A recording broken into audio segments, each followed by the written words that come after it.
Well, tracking the tropics definitely is what we'll be doing over the next couple of days. We have a tropical storm watch for parts of our area, and you can see the areas highlighted, the counties here. That is a tropical storm watch from Wednesday afternoon through Thursday night, and it's mainly the counties close to the sound and close to the coast. But still, even for those of you inland, you could see at least some of the impacts from this storm as it makes its way just off our coast. Now, here's another area to keep in mind, and that's the highlighted areas along the rivers and the sound that you can see, and also down East Carteret. You can see this on the ocean side as well, but it's a storm surge watch, and you can see the areas impacted, especially right along the rivers and the tributaries. You could see water level rises maybe even 2 to 3 feet, so do be on the alert for that as this system makes its way in. And the system that we are talking about is Idalia. Hurricane Idalia in the Gulf of Mexico, headed toward the coast of Florida, expected to come into the Big Bend area here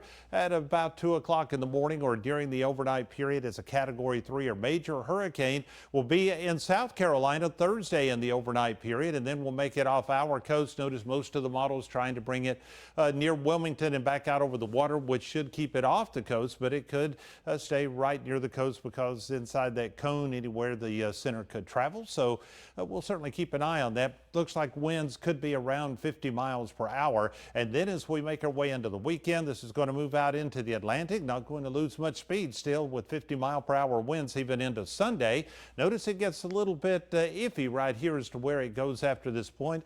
A couple of models actually trying to turn it around, take it back through Florida and back out over the Gulf and back into the western part of the Gulf. But we'll just have to keep an eye on the track as we get past the weekend.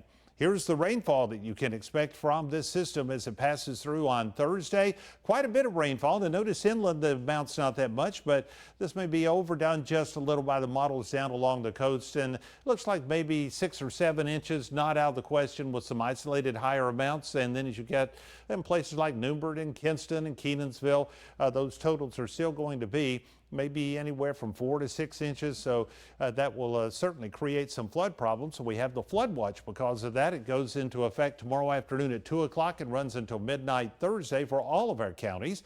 We're also tracking Franklin out in the Atlantic, and you can see here's our area in the yellow here. That is the tropical storm watch for us. But as Franklin pulls away by the weekend, we'll actually become post-tropical and move away. But we are seeing some impacts because of this, and it's right along our coast. And you can see that the rip current threat is certainly going to be a concern in the high category. Now, as we get into Thursday, Wednesday night into Thursday, you can see that the rain will start to make its way into the region. So we'll continue to track that as we head through Thursday, especially during the morning and afternoon. Because of that, we have a weather alert day for Thursday, and the chances at about 90%. And again, you saw some of the totals and the rain on the future track. So it is certainly going to be a wet day on Thursday. But when that gets out of here, Tyler, looks like for the weekend, we're going to see sunshine return. Temperatures a little bit cooler, at least near normal, into the mid 80s.